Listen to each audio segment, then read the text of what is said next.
Invisible Man by Ralph Ellison, Christopher's Kindle, Vintage International. Chapter 2. It was a beautiful college. The buildings were old and covered with vines, and the roads gracefully winding, lined with hedges and wild roses that dazzled the eyes in the summer sun. Honeysuckle and purple wisteria hung heavy from the trees, and white magnolias mixed with their scents in the bee-humming air. I've recalled it often, here in my hole, how the grass turned green in the springtime, and how the mockingbirds fluttered their tails and sang. How the moon shone down on the buildings, how the bell in the chapel tower rang. Out the precious short-lived hours, how the girls in bright summer dresses promenaded the grassy lawn. Many times, here at night, I've closed my eyes and walked along the forbidden road that winds past the girls' dormitories, past the hall with the clock in the tower, its windows warmly aglow, on down past the small white home economics practice cottage, whiter still in the moonlight, and on down the road with its sloping and turning, paralleling the black powerhouse with its engines droning earth-shaking rhythms in the dark. Its windows red from the glow of the furnace, on to where the road became a bridge over a dry riverbed, tangled with brush and clinging vines, the bridge of rustic logs, made for trysting, but virginal and untested by lovers. On up the road, past the buildings, with the southern verandas half a city block long, to the sudden forking, barren of buildings, birds, or glass, where the road turned off to the insane asylum. I always come this far and open my eyes. The spell breaks and I try to re-see the rabbits, so tame through having never hunted, so tame through having never been hunted.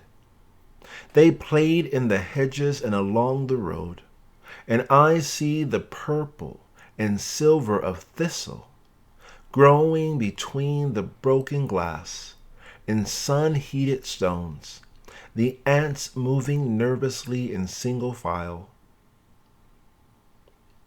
And I turn and retrace my steps and come back to the winding road, past the hospital, where at night, in certain wards, the gay student nurses dispensed a far more precious thing than pills to lucky boys in the know. And I come to a stop at the chapel. And then it is suddenly winter, with the moon high above the chimes in the steeple, ringing, and a sonorous choir of trombones rendering a Christmas carol. And over all is a quietness in an ache as though all the world were loneliness. And I stand and listen beneath the high-hung moon, hearing a mighty fortress in our God, majestically mellow on 4 trombones, and then the organ. The sound floats over all, clear like the night, liquid, serene, and lonely. And I stand as for an answer and see in my mind's eye the cabin surrounded by empty fields beyond red clay roads, and beyond a certain road a river, sluggish and covered with algae, more yellow than green. It is stagnant stillness. In its stagnant stillness, past more empty fields, to the sun-shrunk shacks at the railroad crossing, where the disabled veterans visited the horse, hobbling down the tracks on crutches and canes, sometimes pushing the legless, thighless one in a red wheelchair. And sometimes I listen to hear if music reaches that far, but recall only the drunken laughter of sad, sad whores. And I stand in the circle where three roads converged near the statue, where we drilled four abreast down the smooth asphalt and pivoted and entered the chapel on Sundays, our uniforms pressed, shoes shined, minds laced up, eyes blind like those of robots. To visitors and officials on the low, whitewash reviewing stand. It's so long ago and far away that here in my invisibility, I wonder if it happened at all.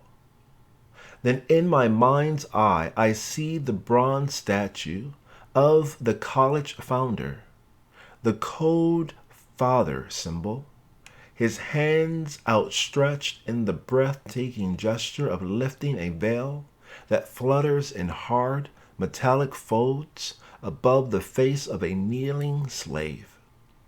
And I am standing puzzled, unable to decide whether the veil is really being lifted or lowered more firmly in place, whether I am witnessing a revelation or a more efficient blinding.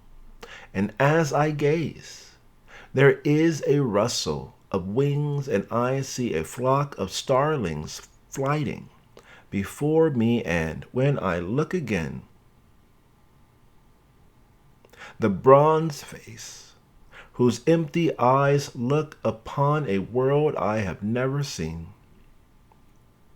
runs with liquid chalk, creating another ambiguity to puzzle my groping mind. Why is a bird-soiled statue more commanding than one that is clean? O long green stretch of campus, O quiet songs at dusk, O moon that kissed the steeple and flooded the perfumed nights, O bugle that called in the morning, O drum that marched us military at noon. What was real? What solid? What more than a pleasant time-killing dream? For how could it have been real if now I am invisible? If real, why is it that I can recall in all that island of greenness no fountain but one that was broken, corroded and dry? And why does no rain fall through my recollections, sound through my memories, soak through the hard, dry crust of the still so recent past? Why do I recall, instead of the odor of seed bursting in springtime, only the yellow contents of the cistern spread over the lawn's dead grass? Why and how? How and why? The grass did grow, and the green leaves appeared on the trees and filled the avenues with shadow and shade, as sure as the millionaires descended from the north on Founders' Day each spring. And how they arrived, came smiling, inspecting, encouraging, conversing in whisper speech-making into the wide open ears of our black and yellow faces, and each leaving a sizable check as he departed.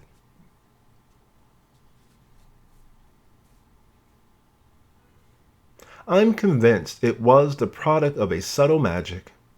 The alchemy of moonlight, the school a flower-studded wasteland, the rocks sunken, the dry winds hidden, the lost crickets chirping to yellow butterflies, and oh, those multimillionaires.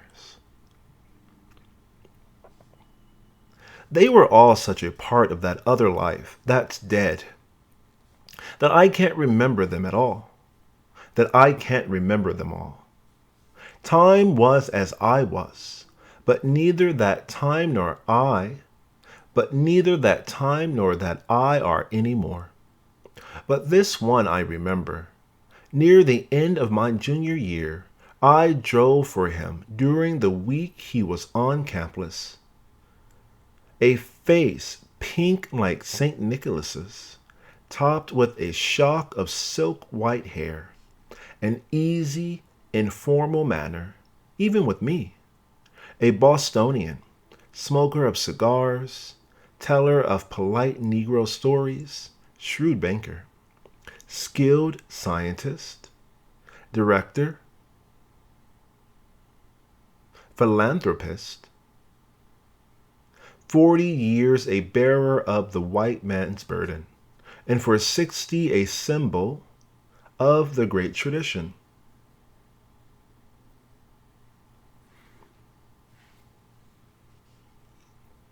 We were driving, the powerful motor purring and filling me with pride and anxiety. The car smelled of mints and cigar smoke. Students looked up and smiled in recognition as we rode slowly past.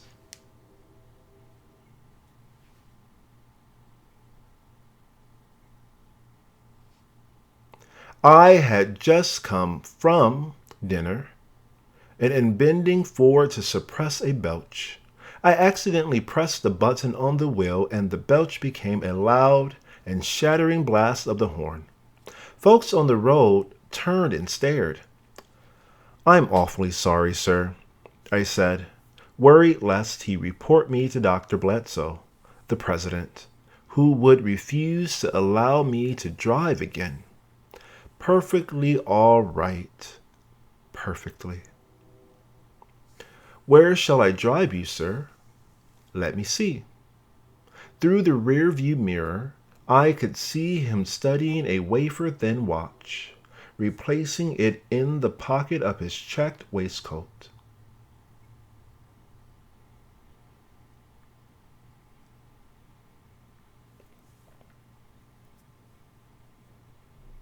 His shirt was soft silk, set off with a blue and white polka-dotted bow tie. His manner was aristocratic, his movements dapper and suave. "It's early to go in for the next session," he said. "Suppose you just drive anywhere you like."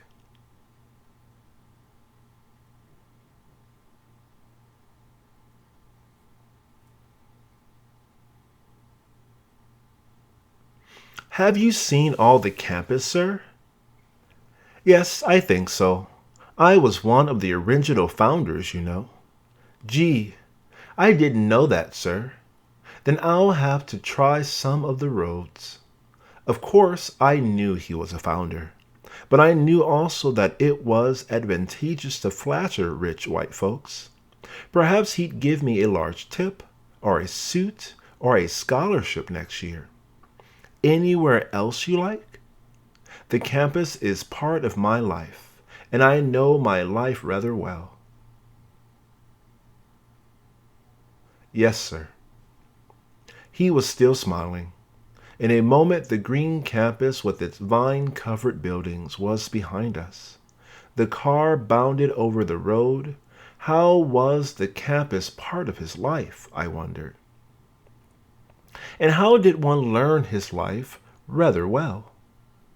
"Young man, you're part of a wonderful institution.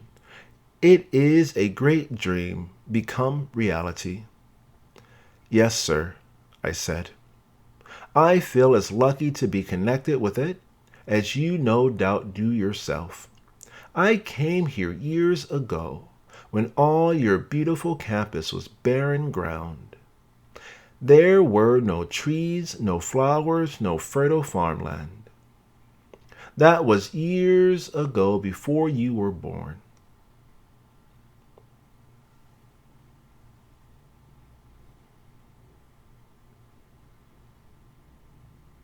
I listened with fascination, my eyes glued to the white line dividing the highway as my thoughts attempted to sweep back to the times of which he spoke.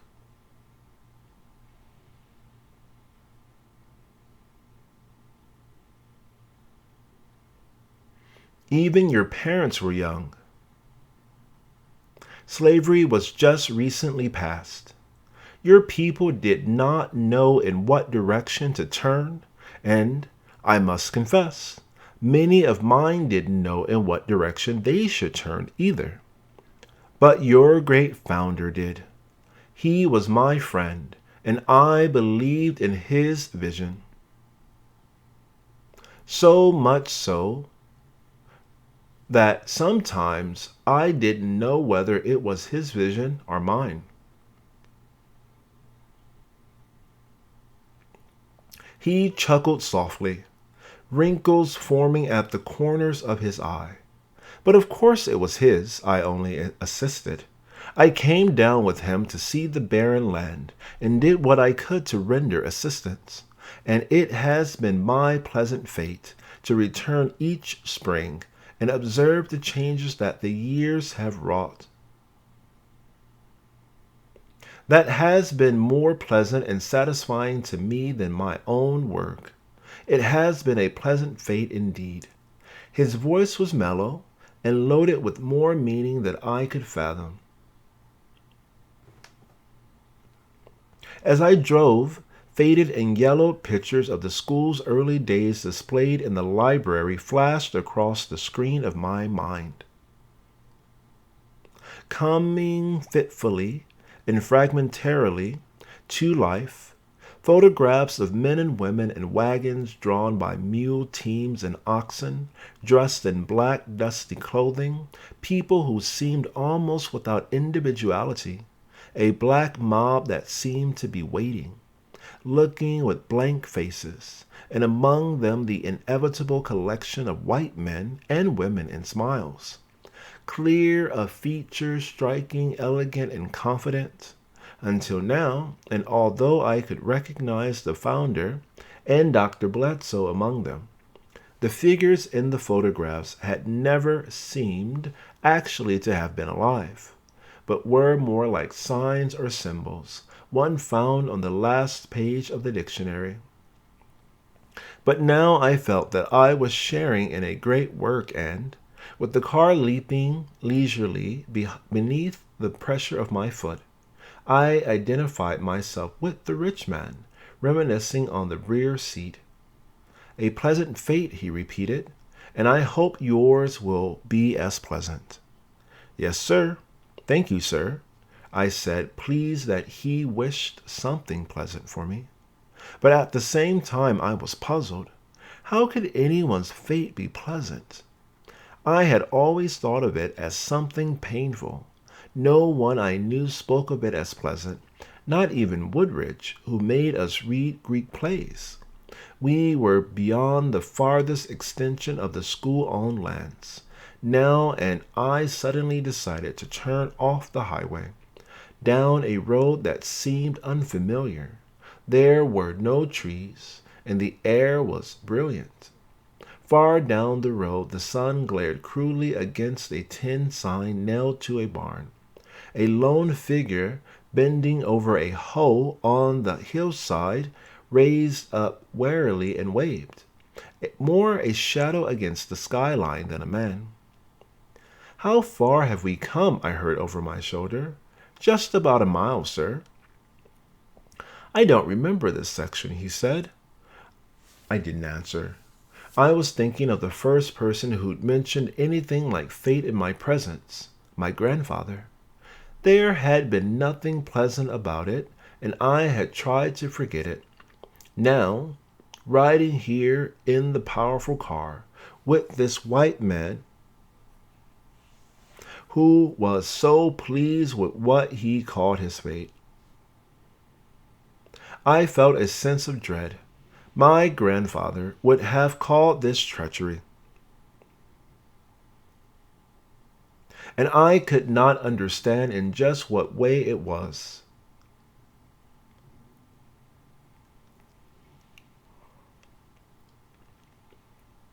Suddenly, I grew guilty at the realization that the white man might have thought so too. What would he have thought? Did he know that Negroes like my grandfather had been freed during those days, just before the college had been founded? As we came to a side road, I saw a team of oxen hitched to a broken down wagon. The ragged driver dozing on the seat beneath the shade of a clump of trees. "Did you see that, sir?" I asked over my shoulder. "What was it?" "The ox team, sir." "Oh, no, I can't see it for the trees," he said, looking back. "It's good timber." "I'm sorry, sir. Shall I turn back?" "No, it isn't much," he said. "Go on." I drove on, remembering the lean, hungry face of the sleeping man. He was the kind of white man I feared. The brown fields swept out to the horizon. A flock of birds dipped down, circled, swung up and out as though linked by invisible strings. Waves of heat danced above the engine hood. The tires sang over the highway. Finally, I overcame my timidity and asked him, "Sir, why did you become interested in the school?" "I think," he said thoughtfully, raising his voice, "it was because I felt, even as a young man, that your people were somehow closely connected with my destiny. Do you understand?" "Not so clearly, sir," I said, ashamed to admit it. "You have studied Emerson, haven't you?" "Emerson, sir?" "Ralph Waldo Emerson." I was embarrassed because I hadn't. "Not yet, sir. We haven't come to him yet." "No?" he said with a note of surprise. "Well, never mind. I am a New Englander, like Emerson. You must learn about him, for he was important to your people.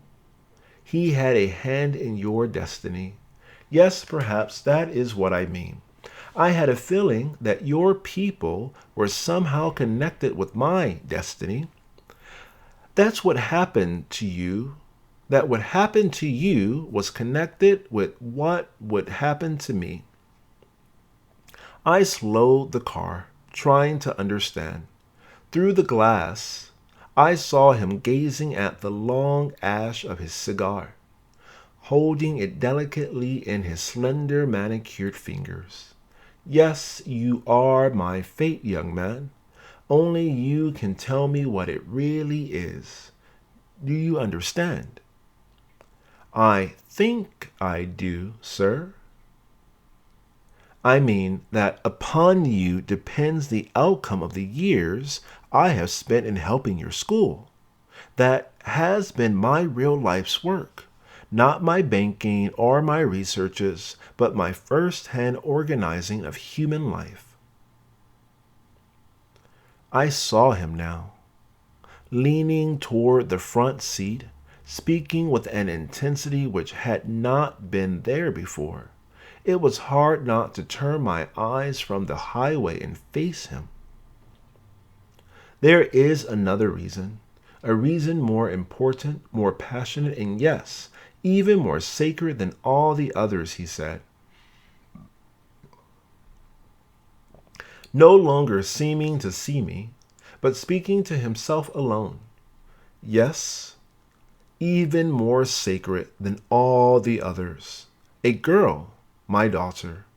She was a being more rare, more beautiful, pure, more perfect, and more delicate than the wildest dream of a poet. I could never believe her to be my own flesh and blood. Her beauty was a wellspring of purest water of life. And to look upon her was to drink and drink and drink again. She was rare, a perfect creation, a work of purest art, a delicate flower that bloomed in the liquid light of the moon. A nature not of this world, a personality like that of some biblical maiden, gracious and queenly. I found it difficult to believe her my own. Suddenly he fumbled in his vest pocket and thrust something over the back of the seat, surprising me. Here, young man, you owe much of your good fortune in attending such a school to her. I looked upon the tinted miniature, framed in engraved platinum. I almost dropped it. A young woman of delicate, dreamy features looked up at me. She was very beautiful, I thought at the time, so beautiful that I did not know whether I should express admiration to the extent I felt it or merely act polite. She was very beautiful, I thought at the time, so beautiful that I did not know whether I should express admiration to the extent I felt it or merely act polite.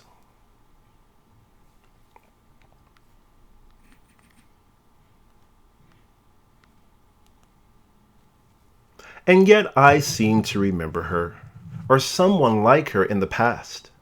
I know now that it was the flowing costume of soft, flimsy material that made for the effect.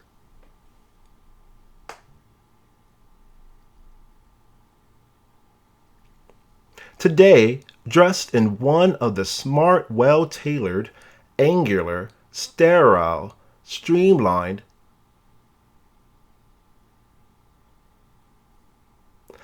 engine-turned, air-conditioned modern outfits you see in the women's magazines, she would appear as ordinary as an expensive piece of machine-tooled jewelry, and just as lifeless. Then, however, I shared something of his enthusiasm. She was too pure for life, he said sadly, too pure and too good and too beautiful. We were sailing together, touring the world, just she and I. When she became ill in Italy, I thought little of it at the time, and we continued across the Alps. When we reached Munich, she was already fading away. While we were attending an embassy party, she collapsed. The best medical science in the world could not save her. It was a lonely return, a bitter voyage. I have never recovered. I have never forgiven myself.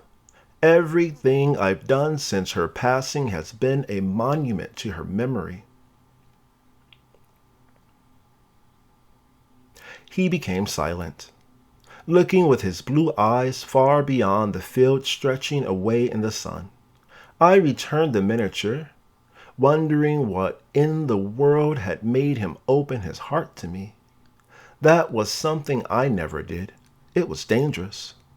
First, it was dangerous if you felt like that about anything, because then you'd never get it, or something or someone would take it away from you. Then it was dangerous because nobody would understand you, and they'd only laugh and think you were crazy.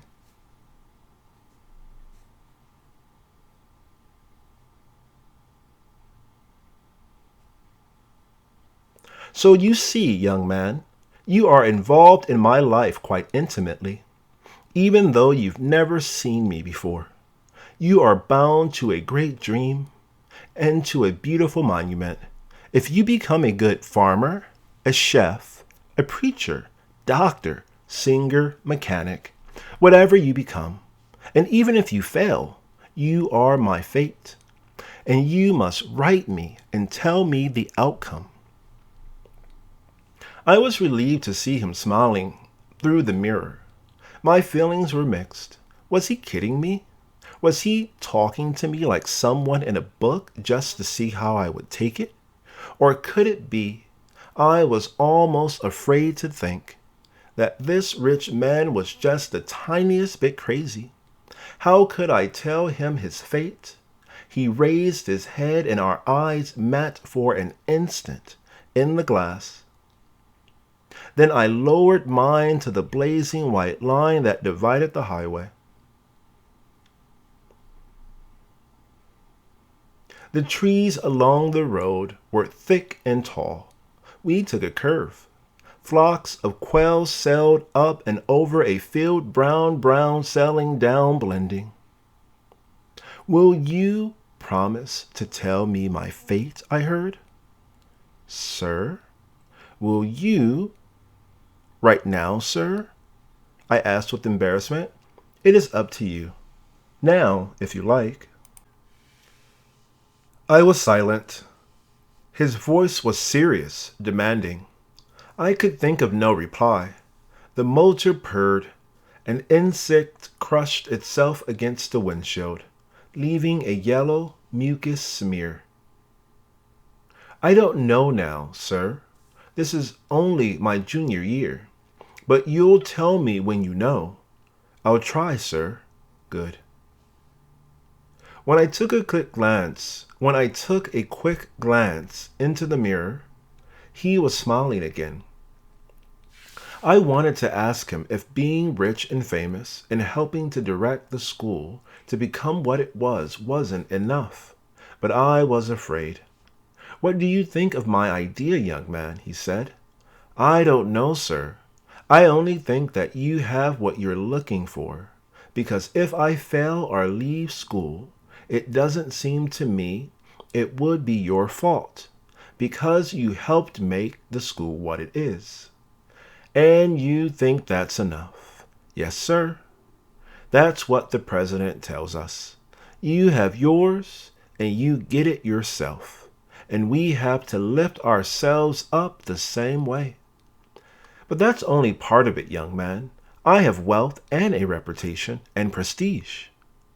All that is true, but your great founder had more than that. He had tens of thousands of lives dependent upon his ideas and upon his actions. What he did affected your whole race. In a way, he had the power of a king, or in a sense of a god. That I've come to believe is more important than my own work, because more depends upon you. You are important because if you fail, I have failed by one individual. One defective cog. It doesn't matter so much before. It didn't matter so much before, but now I'm growing old, and it has become very important. But you don't even know my name, I thought, wondering what it was all about. I suppose it is difficult for you to understand how this concerns me, but as you develop, you must remember that I am dependent upon you to learn my fate.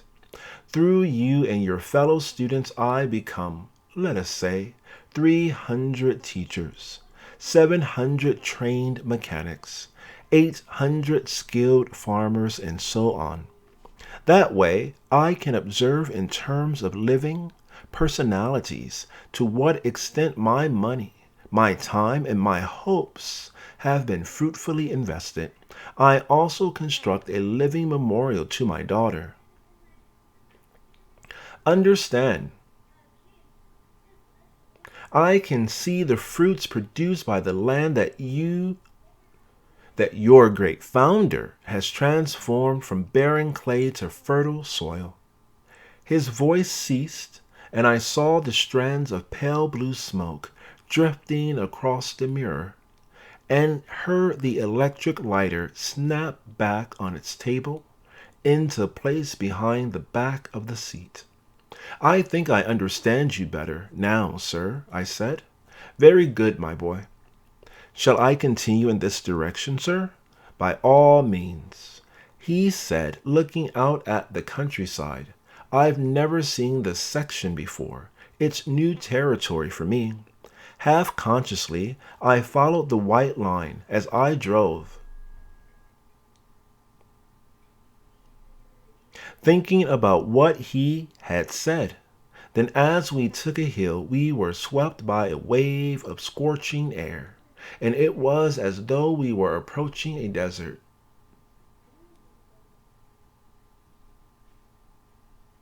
It almost took my breath away, and I leaned over and switched on the fan, hearing its sudden whir. Thank you, he said as a slight breeze filled the car. We were passing a collection of shacks and log cabins now, bleached white and warped by the weather.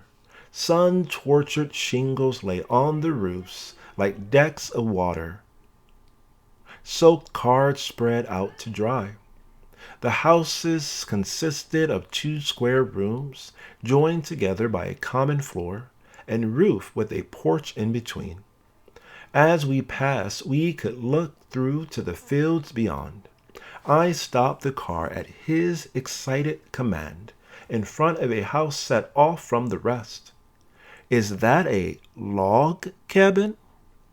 It was an old cabin, with its chinks filled with chalk white clay, with bright new shingles patching its roof.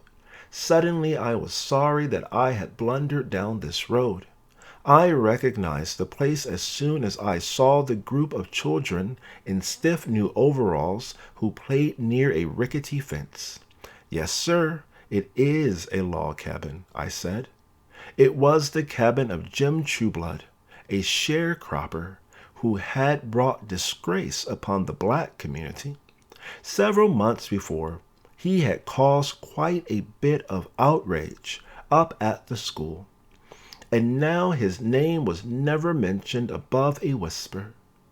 Even before that, he had seldom come near the campus, but had been well liked as a hard worker who took good care of his family's needs, and as one who told the old stories with a sense of honor, with a sense of humor, and a magic that made them come alive.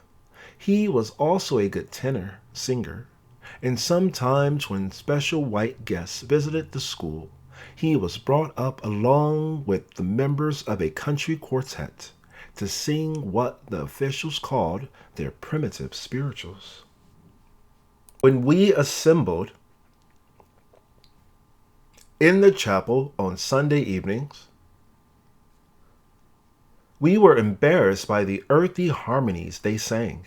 But since the visitors were awed, we dared not laugh at the crude, high, plaintively animal sounds Jim Trueblood made as he led the quartet. That had all passed now with his disgrace, and what on the part of the school officials had been an attitude of contempt blunted by tolerance had now become a contempt sharpened by hate. I didn't understand in those pre-invisible days that their hate, and mine too, was charged with fear. How all of us at the college hated the black belt people, the peasants during those days. We were trying to lift them up, and they, like Trueblood, did everything it seemed to pull us down.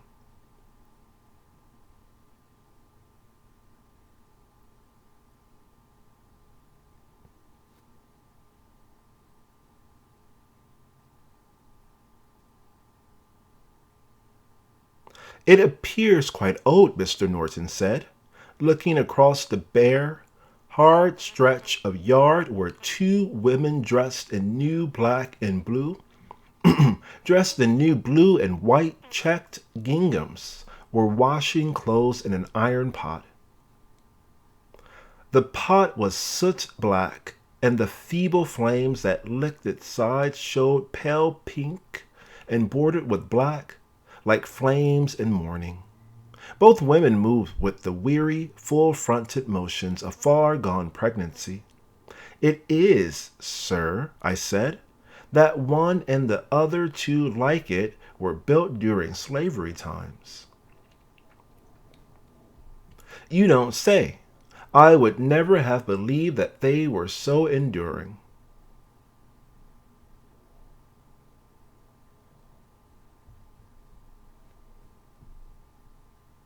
"Since slavery times." "That's true, sir. And the white family that owned the land when it was a big plantation still lives in town." "Yes," he said.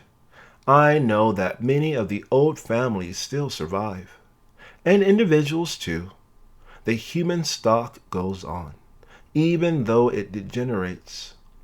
But these cabins—" He seemed surprised and confounded. "Do you suppose those women know anything about the age and history of the place? The older one looks as though she might." "I doubt it, sir. They don't seem very bright." "Bright?" he said, removing his cigar. "You mean that they wouldn't talk with me?" he asked suspiciously. "Yes, sir, that's it." "Why not?" I didn't want to explain. It made me feel ashamed, but he sensed that I knew something impressed me. "It's not very nice, sir. But I don't think those women would talk to us. We can explain that we're from the school. Surely they'll talk then. You may tell them who I am." "Yes, sir," I said, "but they hate us up at the school. They never come there." "What?" "No, sir. And those children along the fence down there? They don't either, sir." "But why?" "I don't really know, sir. Quite a few folks out this way don't, though. I guess they're too ignorant. They're not interested." But I can't believe it. The children had stopped playing and now looked silently at the car, their arms behind their backs and their new oversized overalls pulled tight over their little pot bellies, as though they too were pregnant. What about their menfolk? I hesitated. Why did he find this so strange? "He hates us, sir," I said. "You say he. Aren't both the women married?" I caught my breath. I'd made a mistake. "The old one is, sir," I said reluctantly. "What happened to the young woman's husband?" "She doesn't have any. That is, What is it, young man? Do you know these people?" "Only a little, sir. There was some talk about them up on campus a while back." "What talk?" "Well, the young woman is the old woman's daughter. And, well, sir, they say, you see, they say the daughter doesn't have a husband." "Oh, I see. But that shouldn't be so strange. I understand that your people—" "Never mind. Is that all?" "Well, sir, yes. What else?" "They say that her father did it." "What?" "Yes, sir. That he gave her the baby." I heard the sharp intake of breath, like a toy balloon suddenly deflated. His face reddened. I was confused, feeling shame for the two women and fear that I had talked too much and offended his sensibilities. "And did anyone from the school investigate this matter?" he asked at last. "Yes, sir," I said. "What was discovered?" "That it was true, they say." "But how does he explain his doing such a monstrous thing?" He sat back in the seat, his hands grasping his knees, his knuckles bloodless. I looked away. Down the heat-dazzling concrete of the highway. I wished we were back on the other side of the white line, heading back to the quiet green stretch of the campus. It is said that the man took both his wife and his daughter. Yes, sir. And that he is the father of both of their children? Yes, sir. No, no, no! He sounded as though he were in great pain. I looked at him anxiously. What had happened? What had I said? Not that. No, he said with something like horror.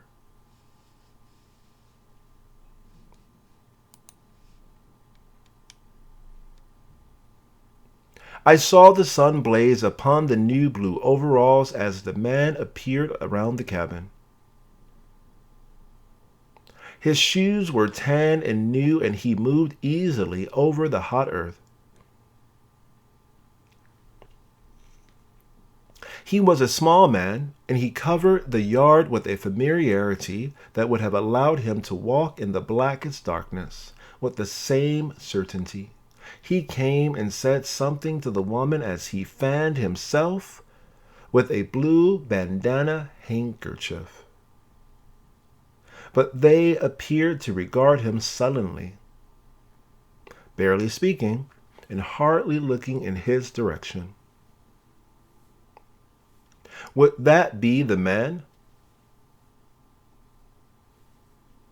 Mr. Norton asked. Yes, sir, I think so. Get out, he cried. I must talk with him. I was unable to move. I felt surprise and a dread and resentment of what he might say to Trueblood and his women. The questions he might ask. What couldn't he leave? Why couldn't he leave them alone? Hurry! I climbed from the car and opened the rear door. He clambered out and almost ran across the road to the yard, as though compelled by some pressing urgency which I could not understand. Then suddenly I saw the two women turn and run frantically behind the house, their movements heavy and flat-footed. I hurried behind them.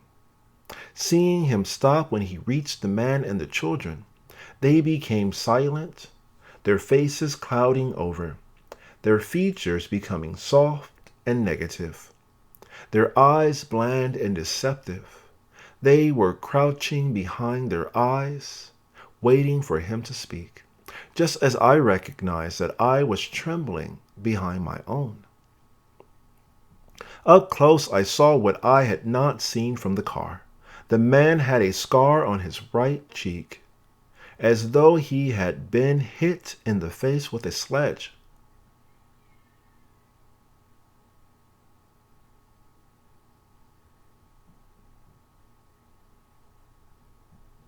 The wound was raw and moist, and from time to time he lifted his handkerchief to fan away the gnats. I, Mr. Norton stammered, I must talk with you. All right, sir, Jim Trueblood said without surprise and waiting. Is it true? I mean, did you, sir? Trueblood asked as I looked away. You have survived, he blurted. But is it true, sir? The farmer said, his brow wrinkling with bewilderment. I'm sorry, sir, I said, but I don't think he understands you. He ignored me, staring into Trueblood's face as though reading a message there which I could not perceive. You did, and are unharmed, he shouted, his blue eyes blazing into the black face with something like envy and indignation. Son. Trueblood looked helplessly at me. I looked away. I understood no more than he. You have looked upon chaos and are not destroyed. No, sir, I feels all right. I feels all right. You do? You feel no inner turmoil? No need to cast out the offending eye? Sir? Answer me. I'm all right, sir, Trueblood said uneasily. My eyes is all right, too. And when I feels poorly in my gut, I takes a little soda and it goes away. No, no, no. Let us go where there is shade, he said, looking about excitedly and going swiftly to where the porch cast a swath of shade. We followed him. The farmer placed his hand on my shoulder, but I shook it off. Knowing that I could explain nothing, we sat on the porch in a semicircle in camp chairs, me between the sharecropper and the millionaire. The earth around the porch was hard and white from where the wash water had long been thrown. How are you faring now? Mr. Norton asked. Perhaps I could help. We ain't doing so bad, sir. For they heard 'bout what happened to us. Out here I couldn't get no help from nobody. Now a lot of folks is curious and goes out of their way to help. Even the biggity school folks up on the hill, only there was a catch to it. They offered to send us clean out of the county, pay our way and everything and give me $100 to get settled with, but we likes it here, so I told 'em no. Then they sent a fellow out here, a big fellow too, and he said if I didn't leave they was going to turn the white folks loose on me. It made me mad, and it made me scared. Them folks up there to the school is in strong with the white folks, and that scared me. But I thought when they first come out here that they was different from when I went up there a long time ago, looking for some book learning and some points on how to handle my crops. That was when I had my own place. I thought they was trying to help me on account of I got 2 women due to birth about the same time. But I got mad when I found they was trying to get rid of us 'cause they said we was a disgrace. Yes, sir, I got real mad. So I went down to see Mr. Buchanan, the boss man, and I told him about it, and he gave me a note to the sheriff and told me to take it to him. I did that, just like he told me. I went to the jailhouse and give Sheriff Barber the note, and he asked me to tell him what happened. And I told him, and he called in some more men, and they made me tell it again. They wanted to hear about the gal lots of times, and they give me something to eat and drink and some tobacco. Surprised me, 'cause I was scared and expecting something different. Why, I guess there ain't a colored man in the county who ever got to take so much of the white folks' time as I did. So finally, they tell me not to worry. That they was going to send word up to the school that I was to stay right where I am. Them big niggers didn't bother me neither. It just goes to show you that no matter how biggity a nigger gets, the white folks can always cut him down. The white folks took up for me, and the white folks took to coming out here to see us and talk with us. Some of them was big white folks too, from the big school way across the state. Asked me lots about what I thought about things, and about my folks and the kids, and wrote it all down in a book. But best of all, sir, I got more work now than I ever did have before. He talked willingly now, with a kind of satisfaction, and no trace of hesitancy or shame. The old man listened with a puzzled expression as he held an unlit cigar in his delicate fingers. Things is pretty good now, the farmer said. Every time I think of how cold it was and what a hard time we was having, I gets the shakes. I saw him bite into a plug of chewing tobacco. Something tinkled against the porch, and I picked it up, gazing at it from time to time. It was a hard red apple stamped out of tin. You see, sir, I was cold, and us didn't have much fire. nothing but wood, no coal. I tried to get help, but wouldn't nobody help us, and I couldn't find no work or nothing. It was so cold all of us had to sleep together. Me, the old lady, and the gal. That's how it started, sir.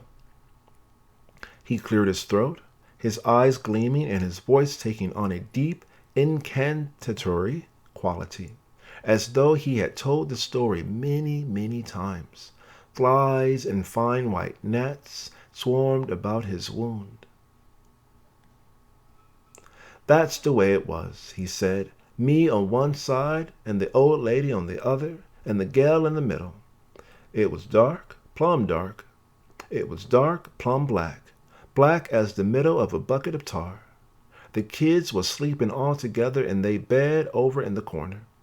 I must have been the last one to go to sleep, 'cause I was thinking about how to get some grub for the next day, and about the gal and the young boy what was starting to hang round her.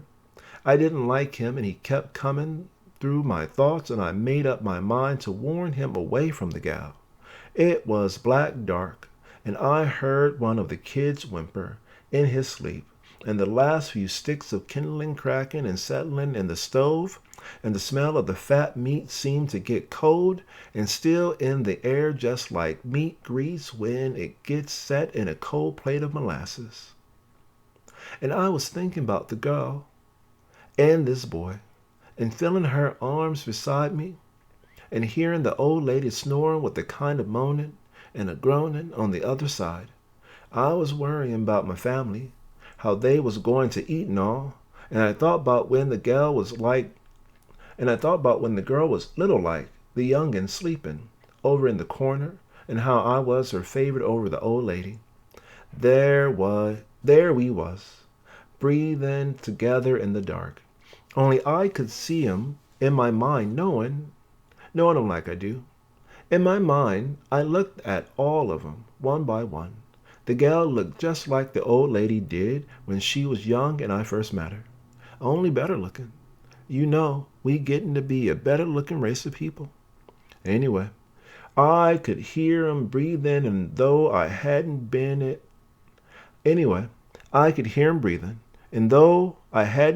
made me sleepy. Then I heard the gal say, "Daddy," soft and low in her sleep, and I looked, trying to see if she was still awake. Sets. But all I could do is smell her and feel her breath on my hand when I go to touch her. She said it so soft I couldn't be sure I hadn't heard anything, so I just laid there listening. Seems like I heard a whippoorwill calling, and I thought to myself, "Go on away from here. We'll whippoorwill when we find him." Then I heard the clock up there at the school striking 4 times, lonesome like. Then I got to thinking about the way back when I left the farm and we went to live in Mobile, and about a girl I had me then. I was young then, like this young fellow here. Us lived in a 2-story house alongside the river, and at night in the summertime we used to lay in bed and talk, and after she'd gone off to sleep I'd be awake, looking out at the lights coming up from the water and listening to the sounds of the boats moving along. They used to have musicianers on them boats, and sometimes I used to wake her up to hear the music when they come up the river. I'd be laying there and it would be quiet and I could hear it coming from way, way off, like when you quail hunting and it's getting dark and you can hear the boss bird whistling trying to get the covey together again. And he's coming towards you slow and whistling soft, 'cause he knows you somewhere around with your gun.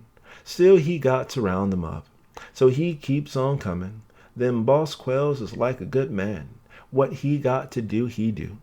Well, that's the way the boats used to sound, coming close to you from far away. First one would be coming to you when you almost sleep, and it sounded like somebody hitting at you slow with a big shiny pick. You see the pick point coming straight at you, coming slow too, and you can't dodge. Only when it goes to hit you, it ain't no pick at all, but somebody far away breaking little bottles of all kinds of colored glass. It's still coming at you, though. Still coming. Then you hear it close up, like when you up in the second story window and look down on a wagon full of watermelons, and you see one of them young juicy melons split wide open and laying all spread out and cool and sweet on top of all the striped green ones, like it's waiting just for you. So you can see how red and ripe and juicy it is and all the shiny black seeds it got and all. And you could hear the side wheels splashing like they don't want to wake nobody up. And us, me and the gal, would lay there feeling like we was rich folks and them boys on the boat would be playing sweet as good peach brandy wine. Then the boats would be passed and the lights would be gone from the window and the music would be going too.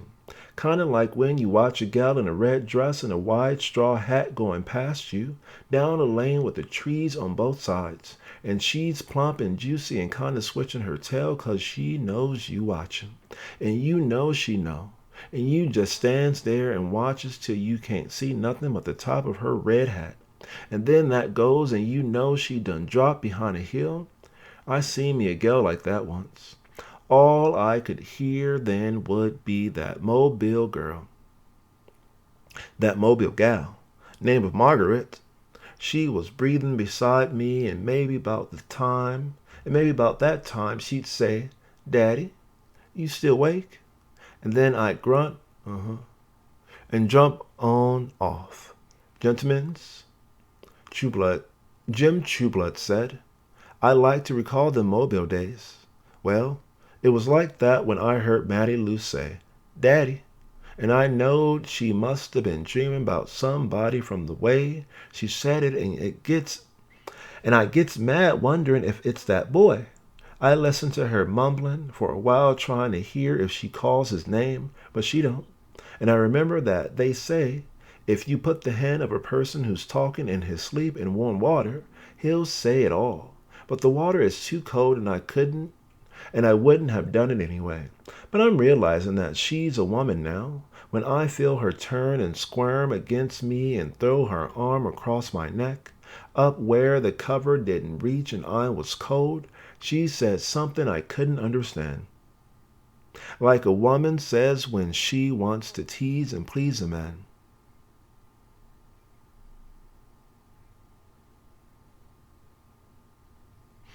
I know that she was grown, and I wondered how many times it had done happen, and was it that doggone boy? I moved her arm, and it was soft, but it didn't wake her. So I called her, but that didn't wake her neither.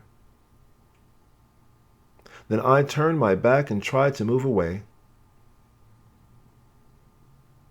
Though there wasn't much room, and I still feel her touching me, moving close to me. Then I must have dropped into the dream. I have to tell you about that dream.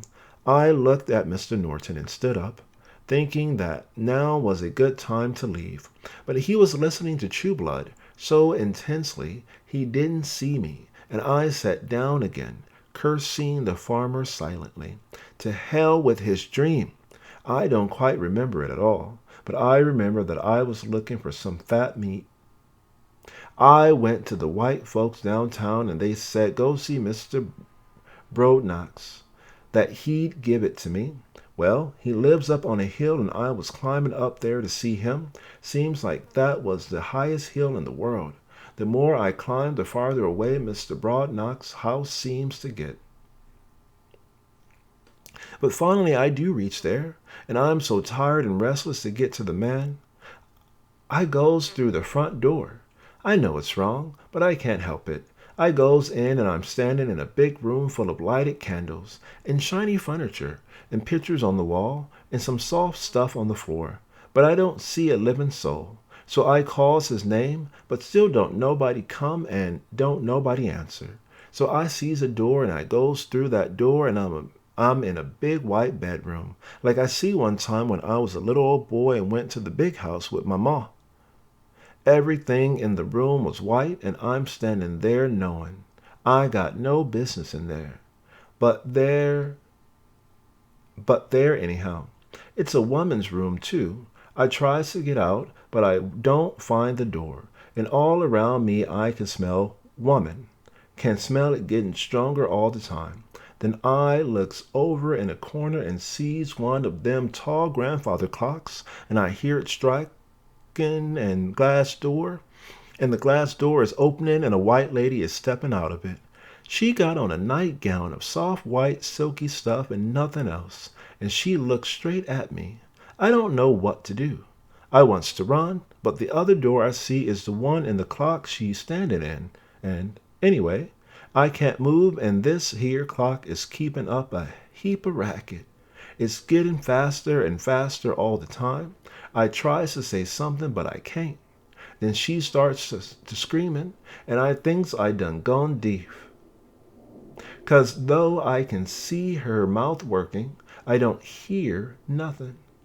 Yet I can still hear the clock, and I tries to tell her I'm just looking for Mr. Broadknox, but she don't hear me. Instead, she runs up and grabs me around the neck and holds tight, trying to keep me out of the clock. I don't know what to do then. Sure enough, I tries to talk to her,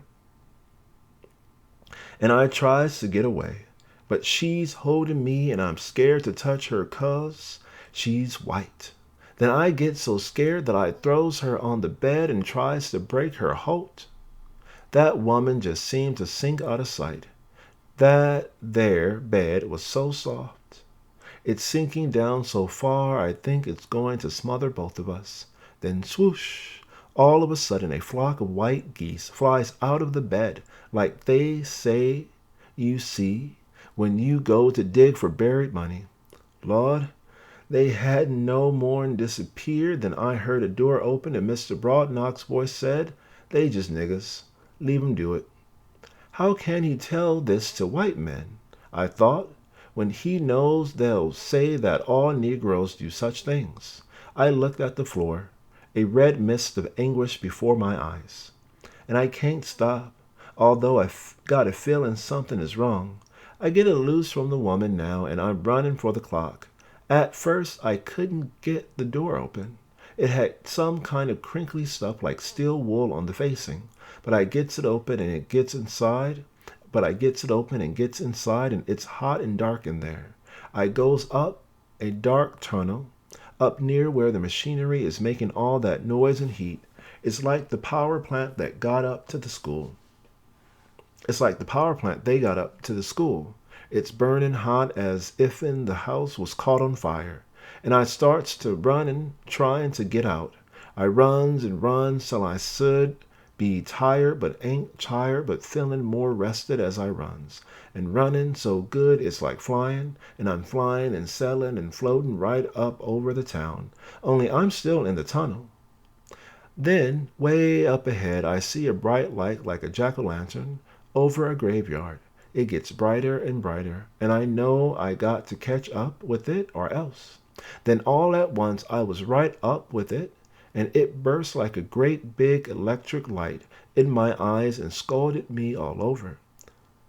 Only it wasn't a scald, but like I was drowning in a lake where the water was hot on the top and had cold numbing currents down under it. Then all at once I'm through it, and I'm relieved to be out and in the cool daylight again. I wakes up intending to tell the old lady about my crazy dream. Morning done come and it's getting almost night. Morning done come and it's getting almost light. And there I am, looking straight in Mattie Lou's face, and she's beating me and scratching and trembling and shaking and crying, all at the same time like she's having a fit. I'm too surprised to move. She's crying, "Daddy, Daddy, oh, Daddy," just like that. And all at once I remember the old lady. She's right beside us snoring, and I can't move 'cause I figures if I move it would be a sin. And I figures too that if I don't move, it maybe ain't no sin. 'Cause it happens when I was asleep. Although maybe sometimes a man can look at a little old pigtail gal and see him a whore. You all know that. Anyway, I realizes that if I don't move, the old lady will see me. I don't want that to happen. That would be worse than sin. I'm whispering to Mattie Lou. Try to keep her quiet, and I'm figuring how to get myself out of the fix I'm in without sinning. I almost chokes her. But once a man gets hisself in a tight spot like that, there ain't much he can do. It ain't up to him no longer. There I was, trying to get away with all my might, yet having to move without moving. I flew in, but I had to walk out. I had to move without moving. I done thought 'bout it since a heap, and when you think right hard, you see that that's the way things is always been with me. That's just about been my life. There was only one way I can figure that I could get out. That was with a knife. But I didn't have no knife. And if you all ever seen them young boar pigs in the fall, you know I know that that was too much to pay to keep from sinning. Everything was happening inside of me like a fight was going on. Then just the very thought of the fix I'm in put the iron back in me. Then if that ain't a big then if that ain't bad enough, Mattie Lou can't hold out no longer and gets to moving herself. First she was trying to push me away and I'm trying to hold her down to keep from sinning. Then I'm pulling away and shushing her to be quiet so's not to wake her ma. When she grabs hold to me and holds tight, she didn't want me to go then. And to tell the honest to God truth, I found out that I didn't want to go neither. I guess I felt then, at that time, and although I've been sorry since, just about like that fellow did down in Birmingham. That one what locked hisself in his house and shot at them cops until they set fire to the house and burned him up. I was lost. The more wriggling and twisting we done trying to get away, the more we wanted to stay. So like that fellow, I stayed. I had to fight it on out to the end. He might have died, but I suspects now that he got a heap of satisfaction before he went. I know that there ain't nothing like what I went through. I can't tell how it was. It's like when a real drinking man gets drunk, or like when a real sanctified religious woman gets so worked up she jumps out of her clothes, or when a real gambling man keeps on gambling when he's losing. You got holt to it, and you can't let go even though you want to. Mr. Norton, sir, I said in a choked voice, it's time we were getting back to the campus. You'll miss your appointments. He didn't even look at me. Please, he said, waving his hand in annoyance. Chew Blood seemed to smile at me behind his eyes as he looked from the white man to me and continued. I couldn't even let go when I heard Kate scream. It was a scream to make your blood run cold. It sounds like a woman who was watching a team of wild horses run down her baby child and she can't move. Kate's hair is standing up like she done seen a ghost. Her gown is hanging around and the veins in her neck is about to burst. And her eyes, Lord, them eyes.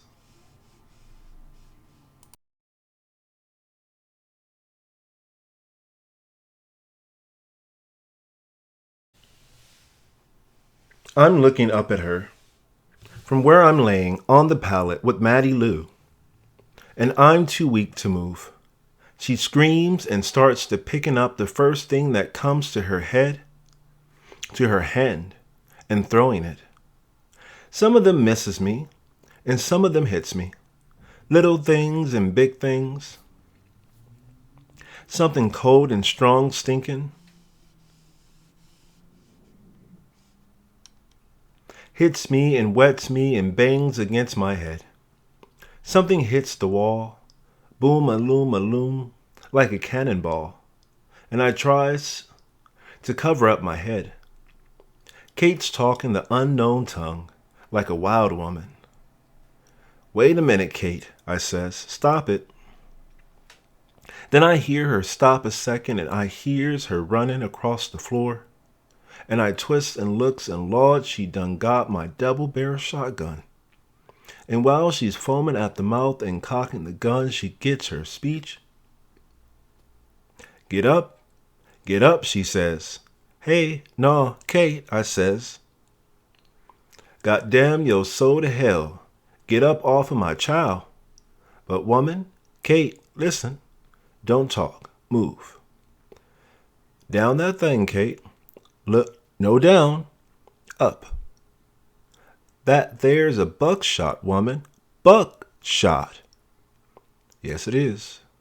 Down it, I say. I'm gonna blast your soul to hell. You gonna hit Matty Lou. Not Matty Lou. You. It spreads, Kate. Matty Lou. She moves around, aiming at me. I didn't warn you, Jim. Kate, it was a dream. Listen to me. You the one who listened. Up from there. She jerks the gun and I shuts my eyes. But instead of thunder and lightning busting me, I hear Matty Lou screaming in my ear. Mama! Ooh! Mama! I rolls almost over then and Kate hesitates. She looks at the gun and she looks at us and she shivers a minute like she got the fever. Then all at once she drops the gun and zip! Quick as a cat, she turns and grabs something off the stove. It catches me like somebody digging into my side with a sharp spade. I can't breathe. She's throwing and talking all at the same time. And when I looks up, man, she's got an iron in her hand. I hollers, no blood, Kate. Don't spill no blood. You low down dirty dog, she says. It's better to spill than to foul. Nah, Kate, things ain't what they appear. Don't make no blood sin on account of no dream sin. Shut up, nigga. You done fouled. But I sees there ain't no use reasoning with her then. I makes up my mind that I'm going to take whatever she gives me. Whatever she give me. It seems to me that all I can do is take my punishment. I tell myself, maybe if you suffer for it, it will be best. Maybe you owe it to Kate to let her beat you. You ain't guilty, but she thinks you is. You don't want her to beat you, but she thinks she got to beat you. You want to get up, but you too weak to move. I was too.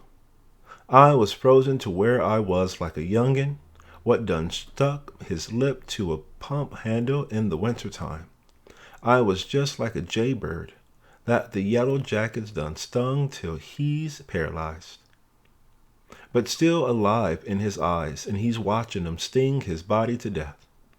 It made me seem to go way back a distance in my head, behind my eyes, like I was standing behind a windbreak during a storm.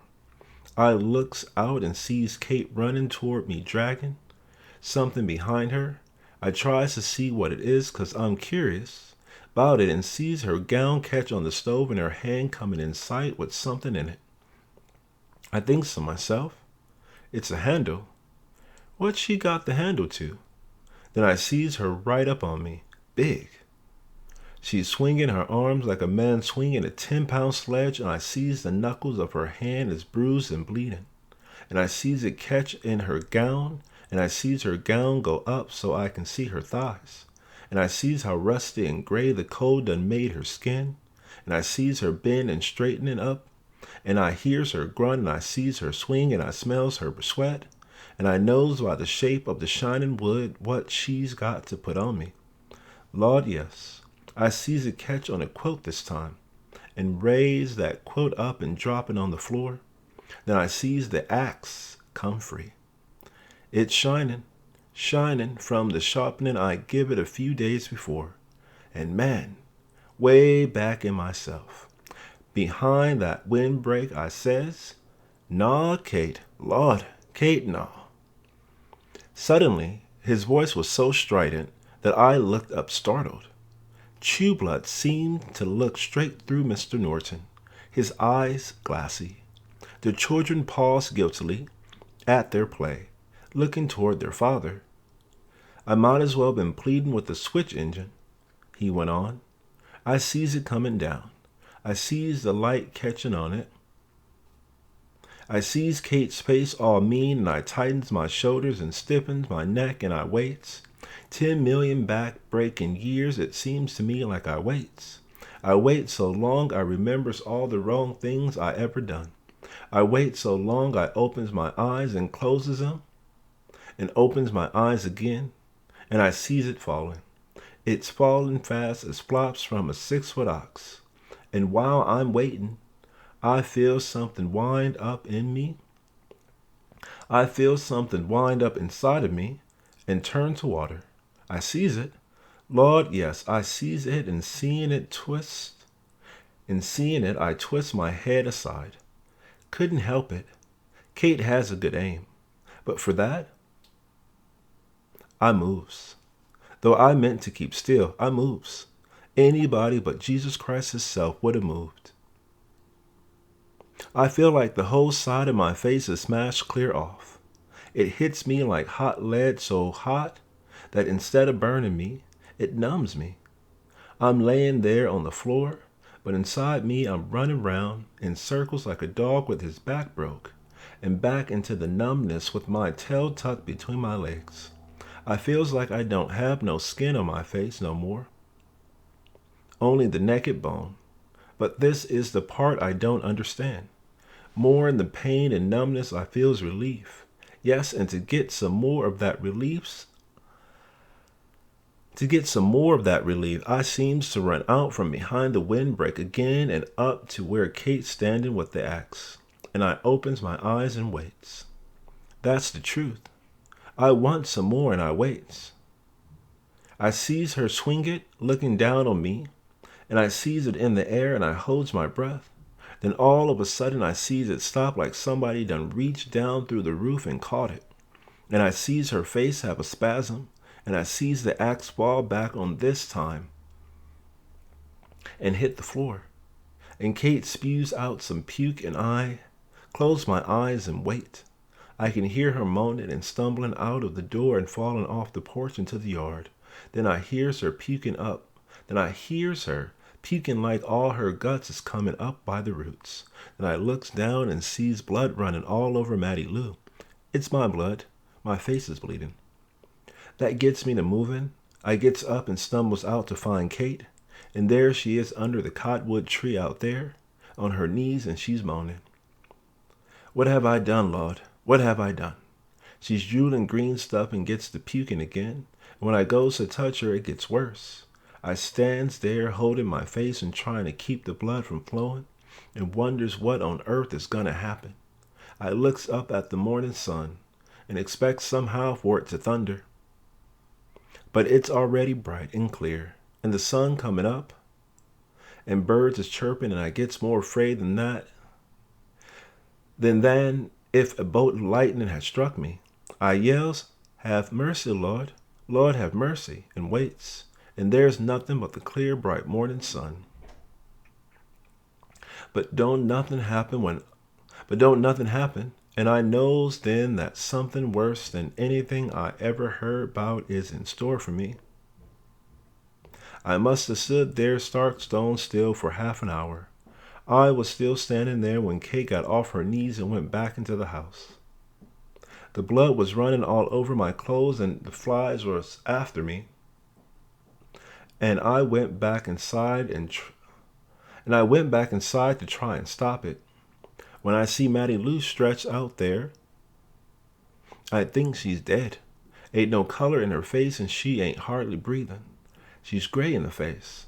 I tries to help her, but I can't do no good, and Kate won't speak to me, nor look at me even. And I thinks maybe she plans to try to kill me again, but she don't. I'm in such a daze I just sits there the whole time while she bundles up the youngins and takes them down the road to Will Nichols. I can see, but I can't do nothing. And I'm still sitting there when she comes back with some women to see about Mattie Lou. Won't nobody speak to me, though they looks at me. Moon. Sets. Like I'm some kind of cotton-picking machine. I feels bad. I tells them how it happened in a dream, but they scorns me. I gets plumb out of the house then. I goes to see the preacher, and even he don't believe me. He tells me to get out of his house, that I'm the worst and I'm the most wicked man he's ever seen, and that I better go confess my sins and make my peace with God. I leaves trying to pray, but I can't. I thinks and thinks until I thinks my brain gone bust, but how I'm guilty and how I ain't guilty. I don't eat nothing, and I don't drink nothing, and can't sleep at night. Finally, one night, way early in the morning, I looks up and sees the stars and I start singing. I don't mean to. I didn't think about it. Just start singing. I don't know what it was. Some kind of church song, I guess. All I know is I ends up singing the blues. I sings me some blues that night ain't never been sang before. And while I'm singing them blues, I make up my mind that I ain't nobody but myself. And ain't nothing I can do but let whatever is gonna happen happen. I made up my mind that I was going back home and face Kate, yeah, and face Matty Lou too. When I gets here, everybody thinks I done run off. There's a heap of women here with Kate, and I runs 'em out. And when I runs out, I sends the youngins out to play and locks the door and tells Kate and Matty Lou about the dream and how I'm sorry. But that what done happen is done happen.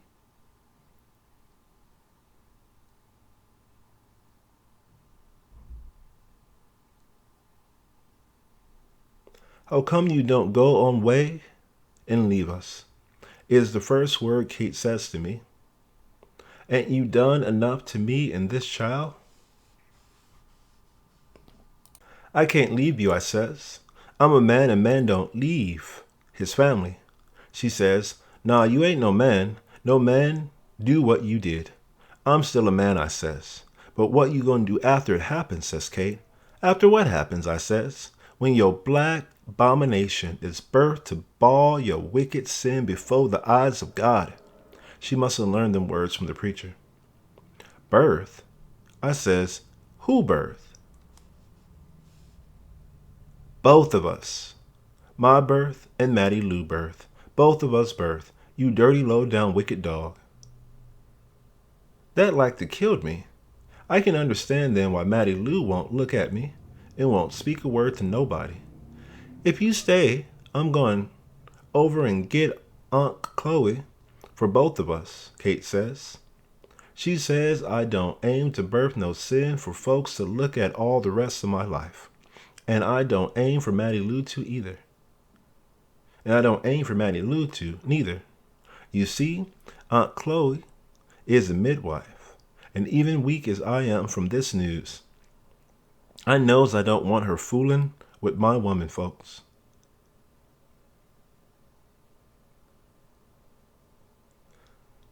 That would have been pilling sin up on top of sin. So I told Kate, no, if Aunt Chloe come near this house, I'd kill her. Old as she is. I'd have done it too. That settles it. I walks out of the house and leaves 'em here to cry it out between 'em. I wanted to go off by myself again, but it don't do no good trying to run off from something like that. It follows you wherever you go. Besides, to get right down to the facts, there wasn't nowhere I could go. I didn't have a crying dime.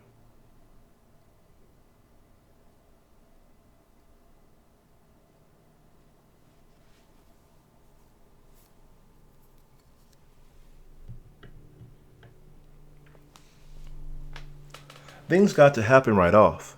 The niggas up at the school come down and chased me off and made me mad. I went to see the white folks then, and they gave me help. That's what I don't understand. I done the worst thing a man could ever do in his family, and instead of chasing me out of the country, they give me more help than they ever give any other colored man, no matter how good a nigga he was. Except that my wife and daughter won't speak to me. I'm better off than I ever been before. And even if Kate won't speak to me, she took the new clothes I brought her from up in town, and now she's getting some eyeglasses made, what she been needing for so long. But what I don't understand is how I done the worst thing a man can do in his own family. Instead of things getting bad, they got better. The niggas up at the school don't like me, but the white folks treats me fine. He was some farmer. As I listened, I had been so torn between humiliation and fascination that to lessen my sense of shame, I had kept my attention riveted upon his intense face. That way I did not have to look at Mr. Norton. But now as the voice ended, I sat looking down at Mr. Norton's feet. Out in the yard, a woman's hoarse contralto intoned a hymn. Children's voices were raised in playful chatter. I sat bent over, smelling the sharp, dry odor of wood burning in the hot sunlight. I stared at the two pairs of shoes before me. Mr. Norton's were white, trimmed with black. They were custom made, and there beside the cheap tan brogues of the farmer, they had the elegantly slender, well-bred appearance of fine gloves. Finally, someone cleared his throat, and I looked up to see Mr. Norton staring silently into Jim Trueblood's eyes. I was startled. His face had drained of color. With his bright eyes burning into Trueblood's black face, he looked ghostly. Trueblood looked at me questioningly. "Listen to the young'uns," he said in embarrassment, "playing London Bridge is falling down."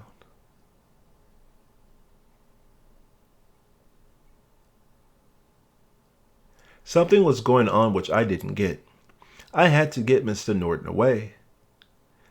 "Are you all right, sir?" I asked. He looked at me with unseeing eyes. "All right? All right?" he said. "Yes, sir. I mean, that I think it's time for the afternoon session," I hurried on. He stared at me blankly. I went to him. "Are you sure you're all right, sir?" "Maybe it's the heat," Trueblood said. "You got to be born down here to stand this kind of heat." "Perhaps," Mr. Norton said, "it is the heat. We'd better go." He stood shakily, still staring intently at Trueblood. Then I saw him removing a red Moroccan leather wallet from his coat pocket. The platinum-framed miniature came with it, but he did not look at it this time. "Here," he said, extending a banknote. "Please take this and buy the children some toys for me." Trueblood's mouth fell agape. His eyes widened and filled with moisture as he took the bill between trembling fingers. It was $100 bill. "I'm ready, young man," Mr. Norton said, his voice a whisper.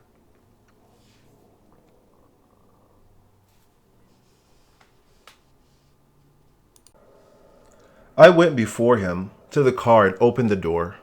He stumbled a bit, climbing in, and I gave him my arm. His face was still chalk white. "Drive me away from here," he said in a sudden frenzy. "Away?" "Yes, sir." I saw Jim Trueblood wave as I threw the car into gear. "You bastard," I said under my breath. "You no-good bastard. You get $100 bill?" When I had turned the car and started back, I saw him still standing in the place. Suddenly, Mercury. Suddenly, Mr. Norton touched me on the shoulder. "I must have a stimulant, young man. A little whiskey." "Yes, sir. Are you all right, sir?" "A little faint, but a stimulant." His voice trailed off. Something cold formed within my chest. If anything happened to him, Dr. Bledsoe would blame me. I stepped on the gas, wondering where I could get him some whiskey. Not in the town. That would take too long. There was only one place, the Golden Dawn. I stepped on the gas, wondering where I could get him some whiskey. Not in the town. That would take too long. There was only one place, the Golden Day. "I'll have you some in a few minutes, sir," I said. As soon as you can, he said.